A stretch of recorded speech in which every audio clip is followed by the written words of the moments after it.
আজকের অনুগল্প সেশনে আপনাকে স্বাগত। আজকে শোনাতে চলেছি একটি প্রচলিত গল্প, ধর্ম। শুনতে থাকুন। একবার এক সন্ন্যাসী গুরুদেব তার শিষ্যদেরকে নিয়ে নদীর ঘাটে স্নান করতে এলেন। নদীর ঘাটে গুরু শিষ্য ছাড়াও আশেপাশের গ্রামের লোকজনও স্নান করছিলেন। হঠাৎ নদীতে নেমে স্নান করতে করতে গুরুদেবের পায়ে একটি কাঁকড়া আটকে গেল। গুরুদেব সঙ্গে সঙ্গে তার পায়ের আঙুল থেকে কাঁকড়াটিকে ছাড়িয়ে নদীর পাড়ে সযত্নে সুরক্ষিতভাবে রাখলেন। কিছুক্ষণ পর কাঁকড়াটা গুটি গুটিভাবে আবার এগোলো নদীর জলের দিকে। কাঁকড়াটা জলের স্রোতে ভেসেই যাচ্ছিল, যদি না গুরুদেব তাকে আবার হাতে করে তুলে এনে নদীর পাড়ে রাখতেন। এইভাবে অনেকবার একই কাণ্ড ঘটল। কাঁকড়াটি বারবার জলের দিকে যায় আর বারবার গুরুদেব সেটিকে সুরক্ষিতভাবে সযত্নে নিয়ে এসে নদীর পাড়ে রাখেন।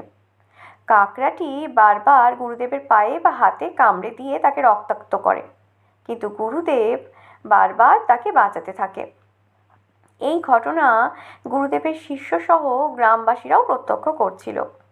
গ্রামের মানুষরাই বলে উঠল, সন্ন্যাসী বাবা, দিন তো কাঁকড়াটাকে দূরে ছুঁড়ে ফেলে, বা যা করছে করুক, ও বেটা যাক জলে। আপনি বারবার করে বাঁচাবার চেষ্টা করছেন আর আপনাকেই কামড়ে রক্ত বের করে দিল। গুরুদেব তখন হেসে বললেন, কাকড়া তো একটা অবলা প্রাণী, ও যে জলের তরে ভেসে যাবে সেই জ্ঞানও ওর নেই, আর আমি যে ওকে বাঁচাতে চাইছি সেই জ্ঞানও ওর নেই। ও ভয় পেয়ে বা না বুঝতে পেরে আমায় কামড়ে দিচ্ছে।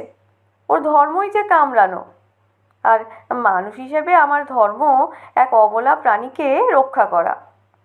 কাকড়া মনুষ্যতর প্রাণী হয়ে নিজের ধর্ম ছাড়তে পারছে না, নিজের কামড়ানোর ধর্ম ছাড়তে পারছে না, আমাকে কামড়াচ্ছে।